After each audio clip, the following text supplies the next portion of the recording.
From the USA to Merseyside and beyond, welcome to the Blue Frontier. Insightful Everton analysis for every Blue with James Boyman, Ryan Williams, and Sean Conn.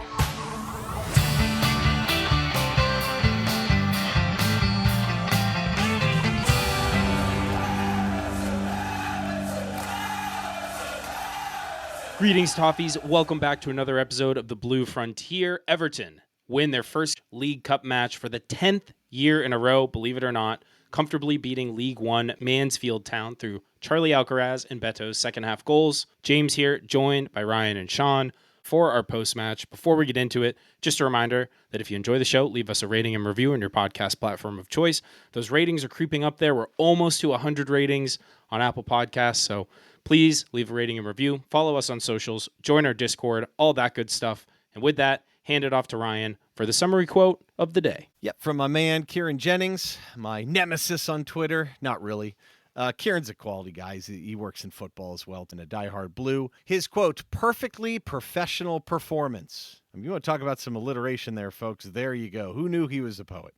Limited any chances, managed the ball well, and got good minutes into players. Could have been better at times in the final third, but a couple really nice goals, with Armstrong looking very promising. I think very well put. A lot of correct score predictions. If you just copy the scoreline of the Brighton game, you were in good shape again. Everton will rise, Count Basic, Bad Gumby, myself, AJ Cholo 12, Sunwave Cat, Lisi, TJ Barrow, Mike, Grim Toffee, and want to give a special shout out to the first 2-point scorer of our new Discord scoring, and that's assistant to the Regional Optimists. He not only guessed the scoreline, but guessed that Beto and Charly would be the scorers. So credit to James Shea for that. Then we'll get into the Mansfield lineup. We're not going to go into the tactical analysis we usually do.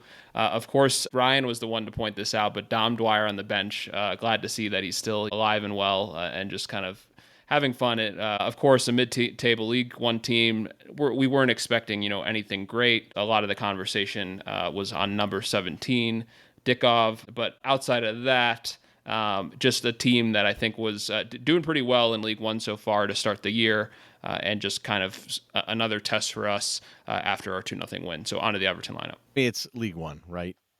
It's League One. What more needs to be said? No disrespect to them, but it's League One, guys. On the Everton side, a lot of rotation, a lot of changes. First and foremost, Vitalii Mykolenko returns to the team after injury. Great to see him back at left back.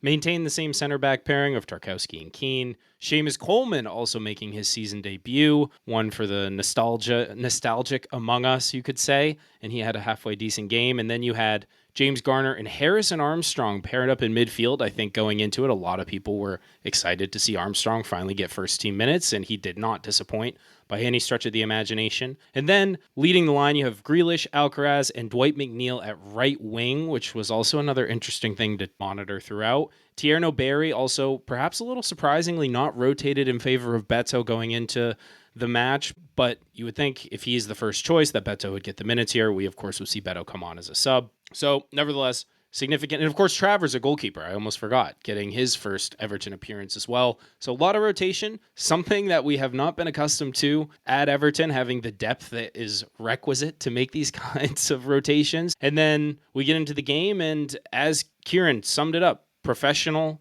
pretty much from the get-go. It was very much Everton to start the match on the front foot. The match was delayed 15 minutes because of some issues with getting folks into the stadium. But any thoughts, guys, on the early stages of the match as things got going? I mean, I like some of the early pressure that Everton were putting on them a bit. Obviously, you knew things would slow down a little bit, and Mansfield was sitting just kind of behind the half line, so there was ample opportunity to get on the ball, but not a lot happening in the final third. I thought Charly was the one guy who was really taking initiative. I think that's maybe the only disappointing thing. While Everton certainly were in control, would have liked to see a little bit more activity. I don't know, Sean, your idea, your feelings? I think the passing sequences were pretty good, so it was good to see that and the interplay with some of the players today. I think the, of course, hard part, and it's a bit of a realization, is when you take Iliman Ndiaye out of our lineup, right? The amount of time and effort he takes from the defense to deal with him. We just didn't really have anybody that I think could truly take on outside of Jack Grealish, who I think, of course, was trying to be somewhat conservative today and be more of a creator. So I think for us, I think you get what we saw, which was a bit of a lackluster, exciting 45, but I think one where we felt like we were in pretty good control for most of the game. Yeah, there were a couple moments though, right? I mean, I thought in the 12th minute, Charly kind of forced that first save of the match. That was a deceptive shot. He hit it pretty well. We know his right foot's good. Jack getting the layoff there. It's a really good save, I think, because it takes that funny bounce that beats keepers often. And I would argue this. I mean, in the 24th minute, this was a really good move too. I think this was encouraging when you saw Barry show such nice touch, leaving a ball off. Yeah, and Barry had some decent moments early turning and releasing the ball quickly. This was one of those. Armstrong plays it to Barry. It's a really nice little one-touch to James Garner, who lays it off to Grealish. Grealish has a shot. It goes way over. It was a tough pass for him to hit first time, but the pass from Barry, to your point, was really nice, really slick. Shows an ability to just know his surroundings in that moment and find the man very quickly and easily. I think what was disappointing is the way we finished. Even from the 23rd on, Mansfield had more possession. It's like we lost our sense of urgency. In the last 5 minutes, I mean, Everton had to make 3 tackles. I mean, Mansfield had almost 80% possession in the last 5 or 6 minutes, and Moyes dashed into halftime. He looked pretty irritated. You knew he would dial something up. I don't know. I'm kind of curious. I think the Grealish Mykolenko thing was kind of rough. It was the first time they've really played together. Jack was showing his class, but he had to drop back so often to get the ball. And I think he would have benefited from Mykolenko being a little more aggressive, which I think he was more in the second half. We'll get to that in a second. The numbers around Barry, to me, I think are a little indicting, honestly. He had a couple good moves, but just the hold-up play was absent. I think too often he's looking to lay it off. And against a team like this, you kind of want to grab and say, you don't need to do that against these guys. Like, you're much faster than them. I do wish people would have played him into space a couple times. I felt like they didn't. But you got to do better in a half to have 6 turnovers from 20 touches. And he was 9 of 10 for passing, too. So, I mean, there were plenty of times where he was safe and laid it off. But that's just a big number. I think it's hard to ignore how ineffective Dwight was on right wing. I feel like a lot of the moves ended with him. Yeah, I know this has been a robust debate on our Discord the last 24 hours. But, yeah, Dwight on the right, being very, very one-footed is not in itself the biggest problem, but combined with his lack of agility and acceleration, I think he just kind of gets exposed. Seamus also a little bit limited. I agree with the Barry commentary. The plays where he releases really quick and finds a guy, he looks great, but he needs to add a little bit more diversity to his play up front. He needs to hold it up, let guys get around him. I also just think it's hilarious every time Jack Grealish gets the ball. It's like which player on Mansfield can get a tackle, so they draws like 5 guys so they can say they tackled Jack Grealish in a game when they're to their grandchildren or something like that. The amount of attention he drew was just kind of absurd. Yeah, the other thing, I think Barry could effective too, running into the channels and whatnot. It's not really necessary to do against this team. I think down the middle was open, and I think Charly was making some effective late runs, a couple of them, but I mean, Barry was right there too. So it's hard to tell. And a lot of these guys have never played together with each other too, and I think that was a big factor.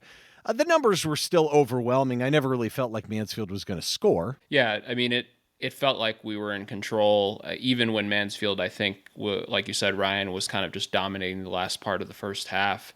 It was just one of those where they couldn't really get the final ball in. I think our center backs did a good job of defending today. And so, for us, it's, 2 shots on target, 5 total shots. First half expected XG of 0.43, whereas Mansfield is at 0.05. And yeah, like it's just one of those kind of halves that I feel like Everton do, as you said, James. We've won 10 in a row, but I think they have been pretty, for the most part, boring in just playing to our strengths, just kind of taking the game as is and then building into it later on. Yeah, I think the number that stood out to me that really exemplified how comfortable we were the first half. Everton with 178 touches in Mansfield's half. Mansfield had 182 total in the half. So we were just very much in their half, in their business. They were not showing a whole lot going the other way. Yeah, I'll say this, had Armstrong found Barry across the goal mouth at one moment, maybe we would have felt a little differently. But look, I mean, when we came out in the second half, I mean, it was very obvious we were going to push more players into the box and to be a little more direct and more aggressive. And I mean, Coleman was making some ridiculous runs up the pitch. I think you saw James Garner was a lot more active. Him and Armstrong had a little bit more chemistry, and Mansfield got a little bit worn out at times too, because we were keeping the ball for longer periods of time. And we got off to a good start right away. So it was good to see us guys come out of the half with some momentum and some initiative and inertia. Yeah, it's a good play here. Good way to start the half. Somehow Mykolenko, as you said, we're pushing forward aggressively. Mykolenko finds himself in the penalty box, and he lays it off to Grealish in one of his favorite spots, kind of close to the touchline. Grealish, great move to cut inside, and he shoots, goes through the defender's legs, and it's a pretty decent save, actually, to push it out for a corner. And then off of that corner, it's a ball to the near post. It's very flat, and it's flicked on very flat as well onto Tark at the back post, who very nearly gets on the end of it and knocks it in, but it goes wide.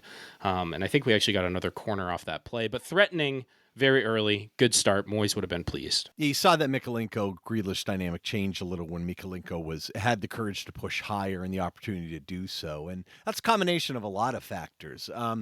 I like the little teamwork in this last goal. It wasn't maybe the biggest chance, but what a strike. Yeah, so, of course, on the 50th minute, brilliant strike by Charly. It starts with Seamus Coleman, a pass inside to Barry, layoff for Armstrong, and you got to give Harrison a ton of credit just with his patience, right? It's very easy to just kind of shoot in traffic and it just go anywhere, but took his time, gives a really nice layoff to Charly, and this is an absolute belter of a shot. The bend on this was ridiculous from Charly, and it's 1-0 Everton. I think we feel pretty good and really happy for Charly. I think he didn't have the greatest preseason, and I think, of course, just kind of in and out of the lineup to start the season, but really happy for him. I think, was the bright spot of the first half and a very, very well-deserved goal for him. Yeah, 0.05 XG on that sucker, and he dialed it up to 0.34. I mean, it was just ridiculous because it started out outside the post and came back in. I mean, and then I felt like it was different. The sense of urgency kind of went away a little bit. You could see us becoming a little more patient, and we're on the ball a lot. Then very interesting subs in the 60th minute. I'm curious your takes on them. Yeah, the subs being Thierno Barry and Jack Grealish off for Beto and Tyler Dibling, the new signing, his first day in training yesterday, immediately making an appearance on the right wing. Dwight gets pushed over to the left and leaves Charly roaming a little bit, and of course kind of like for like with Barry and Beto. I like the subs. Give the new kid a run out in front of the home crowd and let him get the reception that he so richly deserves. And let Beto come on against tired legs and just kind of muscle and cause chaos. And eventually, of course, he'd get the goal. We'll talk about that in a second. Yeah, and then Mansfield make a triple sub, but after that, in the 66th minute, Bolton broke forward on the left, cuts inside Coleman for the curling shot. I got to give Tark a ton of credit. His positioning on this was fantastic because might have gone in. Like I think that was going in. It just looked like it was a really, really great shot from him. So yeah, give Tark credit. I think, of course, had a little bit of a shaky start with that pass, but of course grew into the match and really could have much changed the story, Ryan, in regards to how this game could have went with that being 1-1. Yeah, speaking of changing the story, when Njai came in, it was just so funny, just the level of just physicality and skill he has playing with his back to goal and spinning around guys. And guys are taking shots at him and trying to turn it into a League One match. And it just goes to show you what class he is and the difference in levels. I mean, that guy was debatably the best player in the championship. None of these guys are going to be able to touch him, and they didn't. Harris is playing the 85th, where Armstrong played him through. I mean, Njai, the whole sequence was just unbelievable. I couldn't believe he even got on it at full speed. Didn't quite get the shot off he wanted to, but you could tell Mansfield are starting to open up a little bit. Beto missed some opportunities, I think, too, but eventually we finish him off here in the 89th minute in a lovely combination play. Yeah, it's really nice. It's patience from Everton in the final third, just kind of exerting their influence and waiting for the right moment to strike. And it's James Garner stepping up, facing the goal, plays Harrison through who makes a really good run, and it's a really good through ball. He has a lot of space, but well weighted and everything. And then it's an easy pass for Harrison across the 6 to Beto, who's right place, right time, and easy tap in. And it's 2-0. Everyone goes home happy. We can celebrate a late goal and caps off a much better second half for Everton. So ending on a very positive note. Does Dominic Calvert-Lewin score that, or is he offside? Sorry. Too soon. Yeah, I know.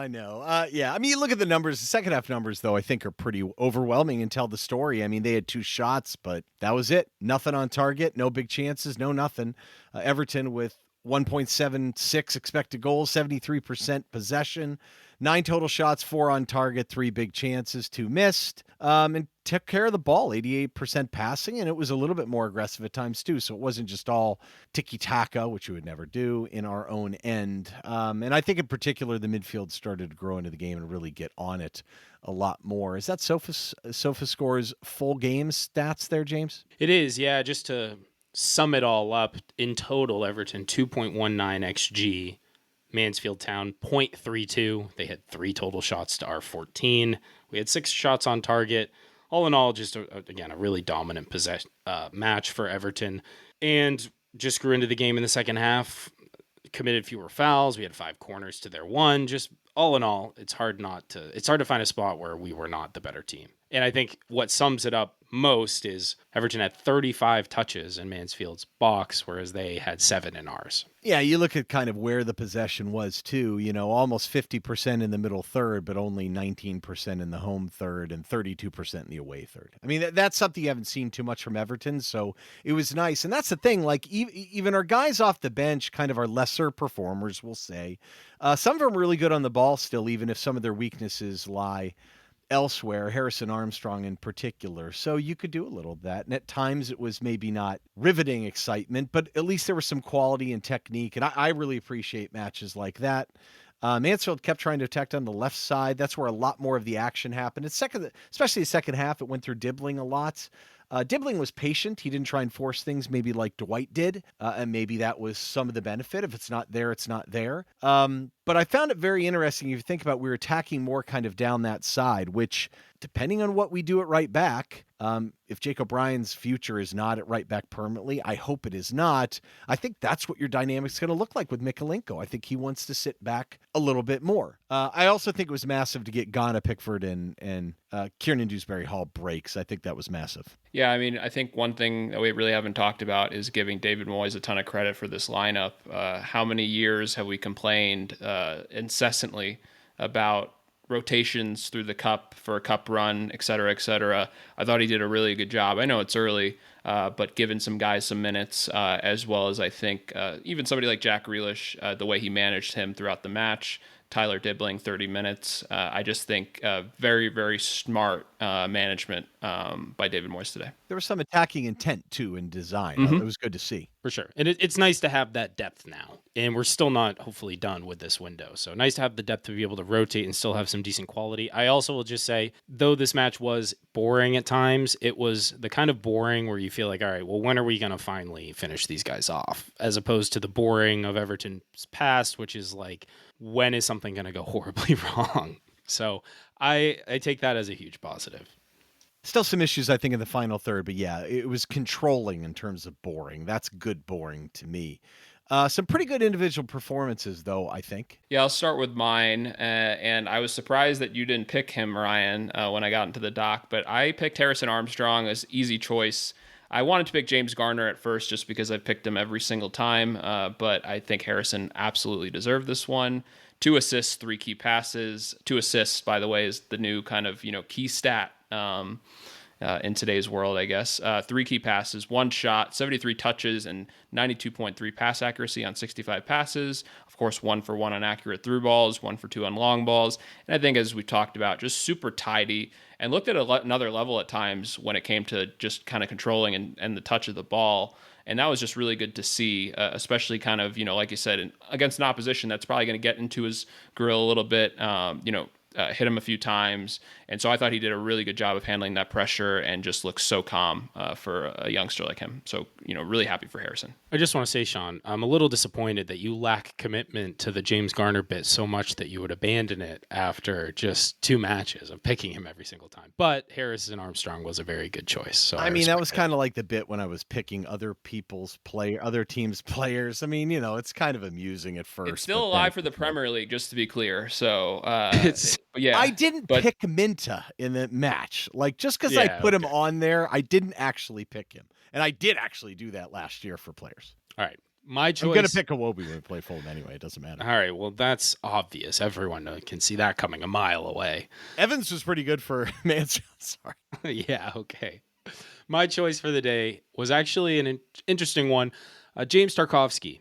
I think it was just a good game for him to bounce back. He was so poor at the weekend, and he had a pretty solid performance today. Man amongst boys in many different ways, where he's just so far above the level of anything Mansfield had in attack, but they barely threatened, and he was, I think, a piece of that. He was 6 for 7 in ground duels, 4 for 4 in aerials, second on the team in touches with 102, 7 for 11 in long balls as well, so the distribution was very solid, and he drew 4 fouls. I mean, there was nothing those guys could do against him but just try to bring him down. So credit to Tark for a bounce back game. Let's hope it sort of establishes a precedent, and we can look at the Brighton game as a one-off poor performance. I love when he gets shoved when he's strong enough to kind of stay up and he falls over, because he's such a tank. Yeah. It just makes me laugh. I'm like, I've done it too, where I've like beaten a guy in adult league and I'm much bigger and there's no way this little guy's going to trip me, but I can't go anywhere. So I just go to ground. I mean, literally I've had guys go up to the ref and be like, really?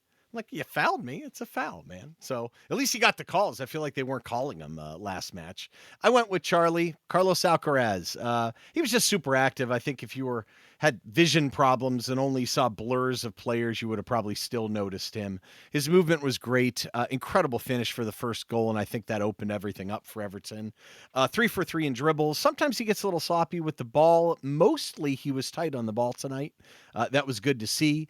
3 for 3 in long ball, 6 for 9 in duels, 2 for 2 in tackles. I mean, he played a fantastic match, in my opinion. Yeah, and then, of course, get into some commentary. Want to shout out Kevin Dyer, of course, friend of the show at Nebula 1979. Goals from open play. Yeah, guys, we're scoring goals from open play left and right. Garner controlled from midfield. Armstrong, a talent, composure and vision rare in an 18-year-old. Charly determined to make an impact. Barry, touch and link of play. Beto, power and directness. McNeil, off it. Jack, just a wizard. Dibling, nice cameo. Onward to Cup of Glory. Way to get all that in 140 characters, Kevin. So good job. Yeah, impressive. Yeah, I mean, I like that he called out James Gardner. I mean, he led the team in touches to 107. He finally got to feature back in midfield, and I thought he was excellent too. He could have been in that mix as well. I know I thought about it myself, but I just thought you'd stay true to the bit, really. All right, next comment, Andy, EFC9 from our Discord. Nice to watch a League Cup game that we're in control of. The depth we have in certain positions showed. Positive performances from Charly, Armstrong, and Seamus. Discussion on Seamus. I think Seamus's performance was actually halfway decent. I think he led the team in tackles. He had 3. He was 2 for 3 in dribbles, 5 interceptions. And there's always that bit of nostalgia. I think this now ties him. This is his 17th season playing in a match for Everton, which ties the club record, which is a remarkable achievement in itself. But this is where you really have to factor in the opposition when you're judging Seamus's performance. We know right back has been a critical area of need because this man has unfortunately just been on, the back half, tail end of his career for so many years now, and we've yet to replace him. But I don't know, guys, thoughts on Seamus today? Yeah, he was, I thought he was fine, but I think, like you said, James, context matters, and he didn't have, somebody running at him trying to give him fits where he had to defend much. I thought he was smart with his positioning. I thought he took calculated risks. I was kind of impressed on that tackle he had in the first half where he just truly went for it. So I think it was good to see him, just because I feel like the lasting memories from him the last at least season or two have been short cameos and then getting hurt, right? So for him to kind of get through a full 90, if I'm correct, is really impressive. And I don't say that of course, disparagingly. I say that as just somebody that wants to see him continue his career and feature in these type of moments where there's not too much pressure on him and not too much is asked, because at the end of the day, he's still a very smart footballer. And you saw that in many times when it came to positioning or just understanding, where an attacker was. So I don't think he did anything great today, but he definitely didn't make any mistakes. So credit to him. He may have to play. He hasn't played, so I can't be overly critical, much like some of the other guys that may be a little bit rusty, but I think we're in trouble if he has to play a lot. I guess I'll say it that way. Anyway, I think one person, though, that is worth mentioning is Armstrong. We talked about how good he was. Obviously, you picked him up above. I like the fact that he got in the box, too. I mean, he had 5 touches in there. Again, to me, when we have the ball, he's great. And you're right, he does look tidy. I mean, last year at Derby, he looked like he was in a class above people on the ball. I will caution that, though. A lot of casual football watchers, and there's nothing wrong with this, watch the ball a lot. And naturally, he stands out in that way. But you've got to remember there's a lot more, too, especially playing in a midfield than just that. And it's good to have him as an option when we're going to be in dominant positions and have the ball a lot. I don't think we're that type of team yet, personally. But maybe when we need that, he'll be great.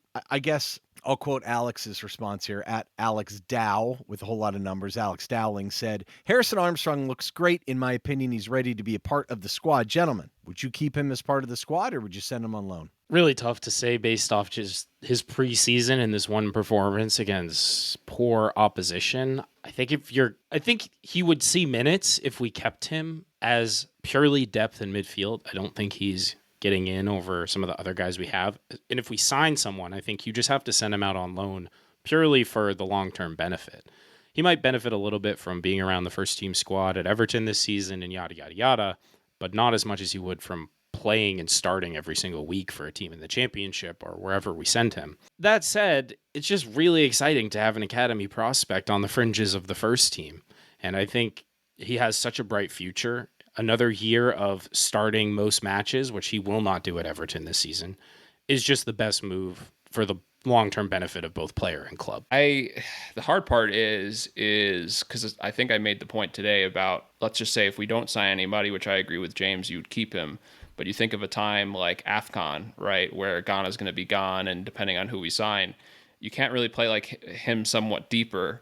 And so you have like an issue because I feel like you have three guys in Garner, Kieran Dewsbury Hall, and Harrison Armstrong that should probably be more advanced. But how do you put them all on the field together? So I think for me, I'm at the point where I think he's talented enough to fill in certain spots, and it would be nice to have that insurance. But from the player's benefit, I think if we can sign anybody in the midfield that would be able to, play minutes for us, I think it benefits the player a lot more if he does go on loan. So I think it depends if we can bring in numbers. And it depends on the player, too. You know what I mean? 100%. That's one thing we don't really know necessarily behind the scenes. If we do bring in I would bring in two midfielders if we can. Maybe that's asking a lot with the committee. It appears they've woken up a little bit, and that's a nice thing. But, they might still be on nap time or on beach time. I don't know. But yeah, it'll be interesting to watch that too, because I think Irabunum is the other one. Tim, you can use in very specific situations, and he has at least the physicality to impact matches. But those situations are so limited that, and maybe he's improved a little bit. I don't know. That's the debate. I don't think Tim has an incredibly bright future, but some people disagree, and Harrison, I think does. Okay, the striker debate continues to go on a little bit. So, thoughts on Barry's performance? My thought was he was kind of uneven. I mentioned the numbers in the first half weren't great. Obvious signs of talent. I mean, the physical talent is obvious. He needs to get stronger, of course, and learn to use his body a little bit better. Upper body's a little narrow, but some of his touches are lovely. I've seen him on the ball where I know he's good, so assuming he's going to have to run into channels a little bit more, I think he'll be fine there. I like that he can find someone in the final third, too. He's not going to be some massive creative force, but just little passes here or there once he breaks through the line matter, not just the pass back and retain it. He's got to improve his awareness a little bit, of what's around him when he goes after a ball or makes a run. Beto had two plays today where he looked like he was in or had pretty big chances where with a little better awareness and a little more sharpness, he might have scored. So little disappointing in that regard, too. I think the hold-up play was absent, though. He just can't lay it off every time. It's got to change. And maybe that will come with time and effort, too. I actually think I've been more impressed with him playing in between the lines than I saw him play in Spain. So, I don't know. Beto scored. He certainly came in and made an impact, but he probably could have finished a little better on those other two chances. So I'm curious what you guys think. I want Thierno Barry to be sensational at Everton. You see the signs, as you said, Ryan. I don't have a ton to add here, to be honest. I think he shows a lot of really positive signs, and I think the fan base is willing to latch onto those positive signs and be hopeful, which every right to do. I do think it comes at the expense of putting down Beto all the time. Beto came on and had a goal, XG of 1.25, 3 shots, got 2 on target. Looked a little clunkier. I just think Barry looks a lot smoother and maybe has just more of a better athlete overall. So you see what the promise is. And I think he's so young as well, gives people people are being a little more patient with him, which I respect, but it's still very early. And I actually was interested because I thought Barry looked very frustrated at halftime with some of the service he was getting and some of his inability to retain the ball. So he'll want to improve. And I think based off the evidence at Brighton, I still think this, I said it on the last pod, I still think this is either man's job to grab. And I think we'll continue to see some significant rotation at that position over the coming weeks before someone finally kind of establishes themselves as the first choice. Yeah, for me, in terms of Thierno Barry, I think it's going to come down to coaching and synergy familiarity with the squad, right? Because you could tell that there's just so many moments where I think he's trying to do like the right thing, but not knowing the personnel that's around you is kind of hurting him when it comes to the runs, when it comes to positioning. I think there's a bit of confusion because also too, just think of what Beto does. And so I think he's trying to also, be a better player when it comes to holding it up. But of course, right now, I just think he's in a lot of different minds. And I think for somebody, especially 22-year-old that's coming from another country, it's a lot for him. And he's still very young. So, of course, I applaud our fans for being patient. I don't think you need to put one down to lift the other and vice versa. Beto, I think you kind of know what you're going to get at this point from him. I thought today he was a little bit wasteful, but at the same time, he still gets into those positions and he gets further forward in those chances, right? And I also think too, it's just one of those things where I do think both of them are going to help each other perform better because of that healthy competition. And I'm not too disappointed on what I've seen from Thierno Barry. I think what I've seen so far in regards to his ability to create and his ability to kind of these, one-touch layoffs and things like that is something that Beto is just not as good at. And I think just that awareness piece is something I'm excited to see as the season develops. But it's just one of those things where I think Barry's just going to have to continue to play through it and work with David Moyes and the coaching staff to kind of learn those things and improve. So it's just part of it. I'm not disappointed by either player at this moment. It's just, it's going to be a transition. We think about Wolfie's comment here at Wolf277Wolf. Talked about looked disjointed at times. Barry a little off, but he's young. He still would have nailed half the chances Beto had later on. He should have had a hat-trick tentative cameo from Dibling, one training session. But my point about the Beto Barry thing is I still feel like there's a double standard here. I feel like Beto, for some reason, people made up their mind on him already and thought he was clumsy and bad. Maybe it's because Dyche didn't play him, which is just the height of irony.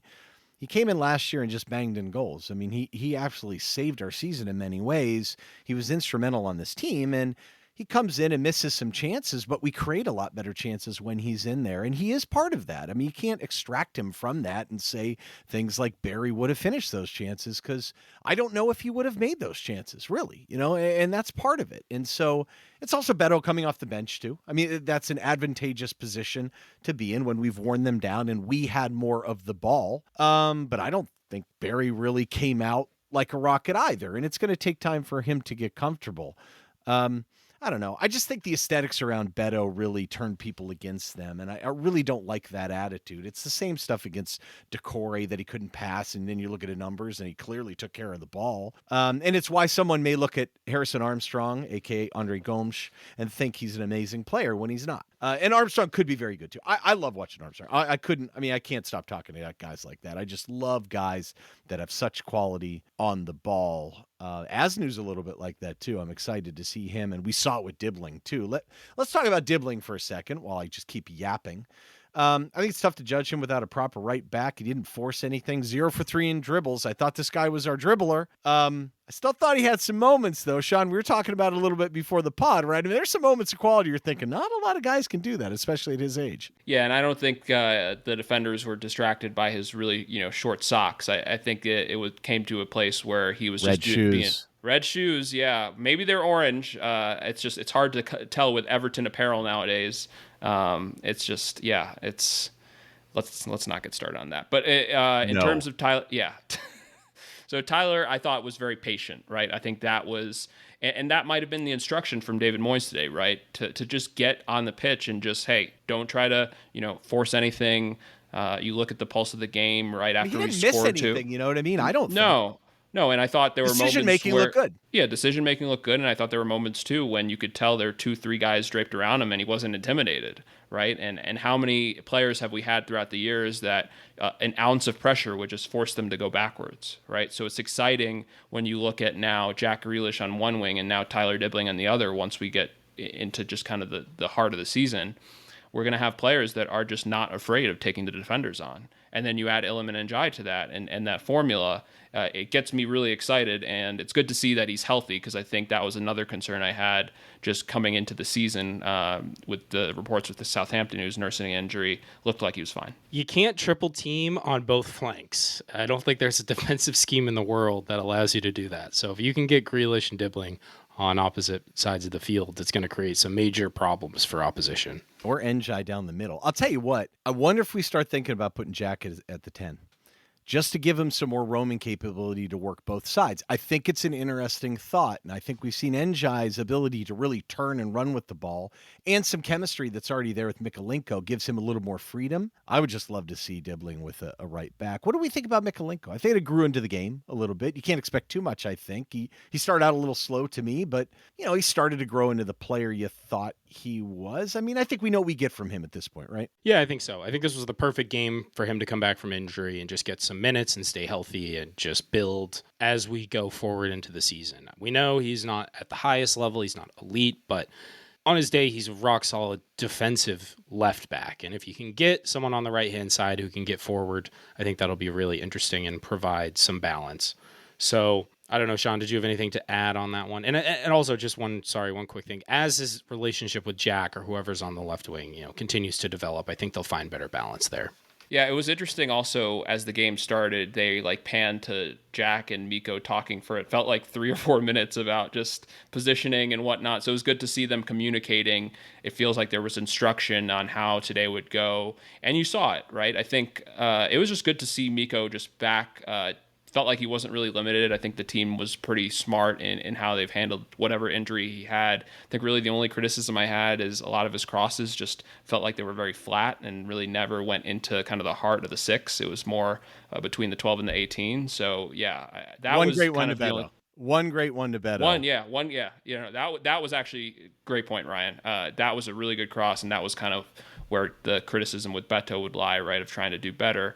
Yeah, that's another one where I'm like, Beto was undercut by a guy. Yeah. I mean, maybe he could do better. You'd love to see him smash it in, but what are the chances someone scores from there off the head anyway? Probably 20% at most. So, But I'm excited to see the partnership, because I also think too, from Jack's point of view, to have somebody as defensively astute, right, as a left back, I think will let him have the freedom to be more attacking.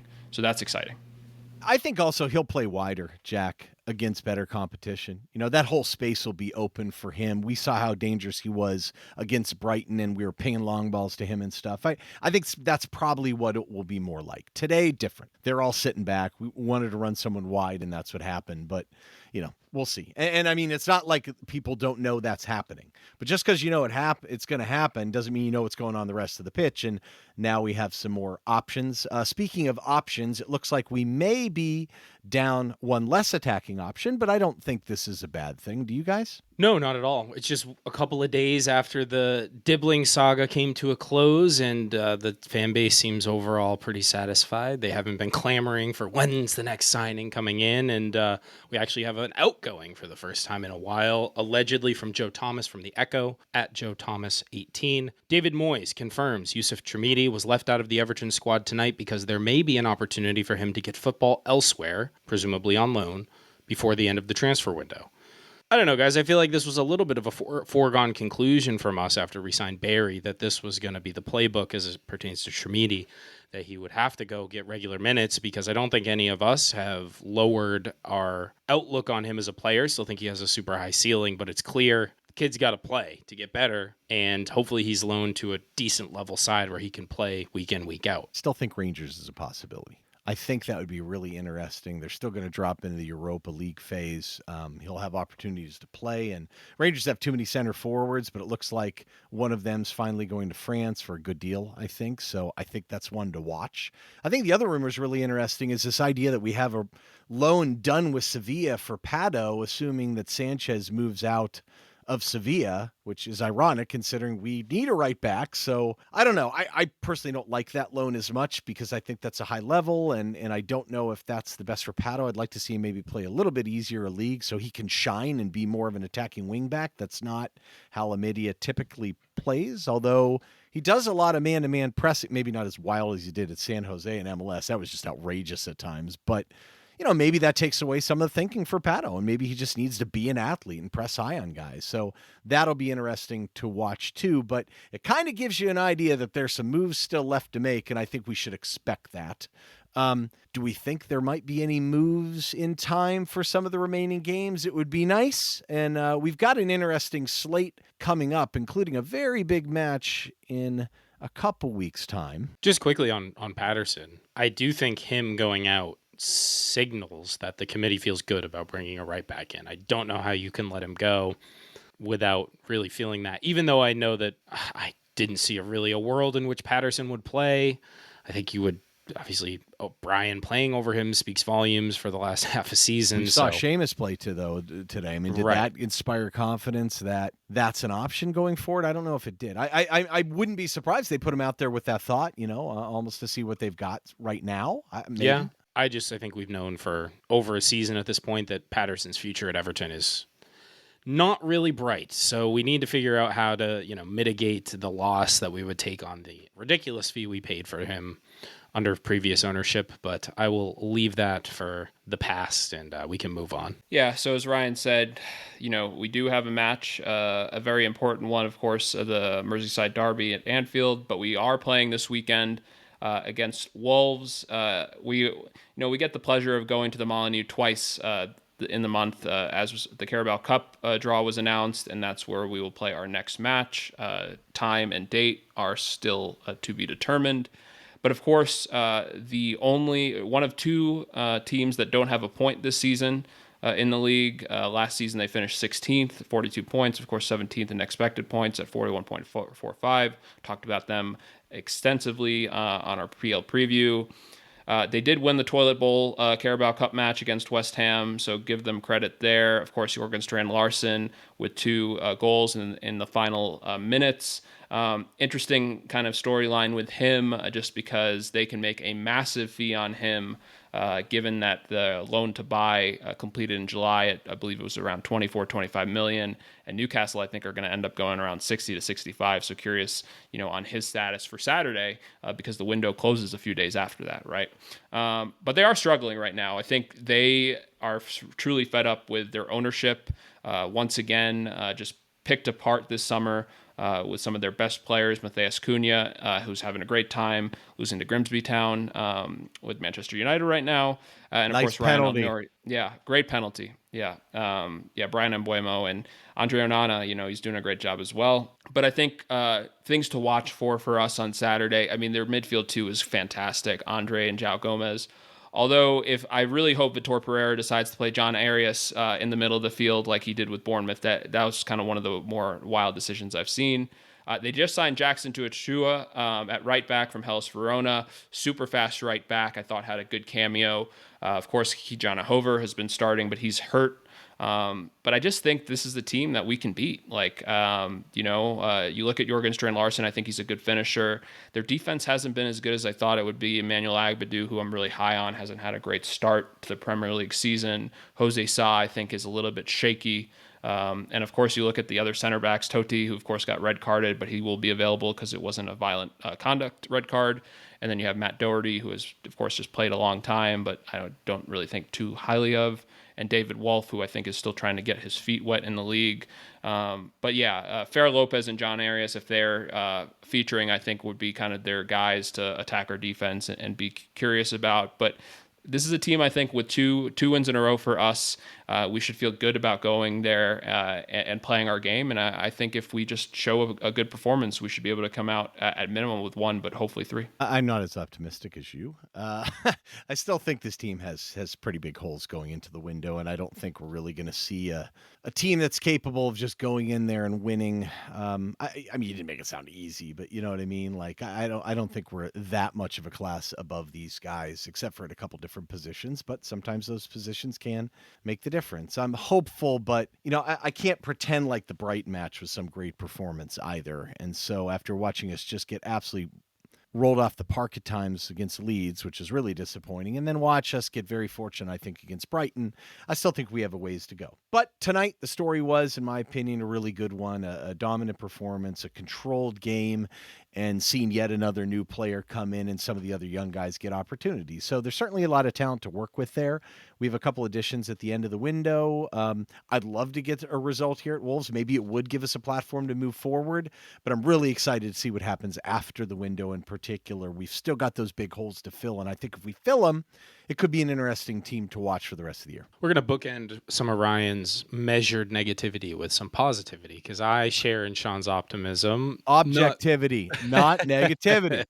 I see both of your points. I mean, I do think Everton are better than Wolves. I think they're really struggling, so this could be an opportunity for them to bounce back at home. I do think the away form will be interesting to kind of monitor early on in the season. We have that new stadium bounce that really, I think the atmosphere and everything really carried the team in some of the early stages. Against Brighton, going away to Molineux is not an easy place to go. I mean, I would feel different if this is at home, James, honestly. For sure. I think this is a difficult atmosphere. I don't know if Wolves, if they're mad and they're not, loud, then maybe it gives us a platform to really, set the stage early, take a lead early, and then defend it. But I also feel a little bit more optimistic now with the Dibling signing that the checklist of to-dos before the close of the window has gotten just a little bit shorter. A position of need was actually addressed. And again, the Patterson move gives me hope that we'll continue to address the core needs of the squad before we run out of time. And Mykolenko back's a big difference, too. I mean, that's a massive difference. You don't have to play someone out of position. I know people thought James Garner was great last week, and he had a great goal, but I think for the most part he was overmatched. It's just not his position, and that's fine and that's reasonable. I think Mykolenko coming back changes this team. It makes them a lot better, and everyone's in their natural position. So that is a bonus, maybe something I didn't think of as much. So I do think we should expect at least a point, though. That I do. 100%. It's not a guarantee by any means, and I agree with you, Ryan. It's not an easy place to win. I think the last time we won there was under Carlo. So, I mean, we shouldn't go in there expecting like it's going to be a walk in the park, but I do think, fortunately, we've been given a bit of a gift with this schedule, and we're not playing the most attacking, forward teams right now. So from a defensive standpoint, I think we'll be okay. It's just, can we create? Can we score? And I hope that Dibling gets enough time to kind of, give that threat in the wings and really see what we got with Jack and Tyler. Well said, gentlemen. Let's wrap on that note. Thank you, everyone, very much for listening to this episode of The Blue Frontier. We hope you enjoyed it. If you did, leave us a rating and review on your podcast platform of choice. Follow us on socials. Reach out. Emails in the description. Contacts in the description. Join our Discord. It is absolutely rip-roaring in there these days with all the transfer news from not just Everton, but all across the league in Europe. So if you want the latest updates, it's a really good place to just join, and people are always posting in there, so you'll never be bored. That I can almost guarantee. Otherwise, we have the Wolves post-match this weekend, and then the window shuts, so likely we'll do some sort of window summary once that is done and dusted. Hopefully a little bit more to talk about, a couple more signings before things expire, before the window expires, but we'll leave you there. Till next time, up the Toffees.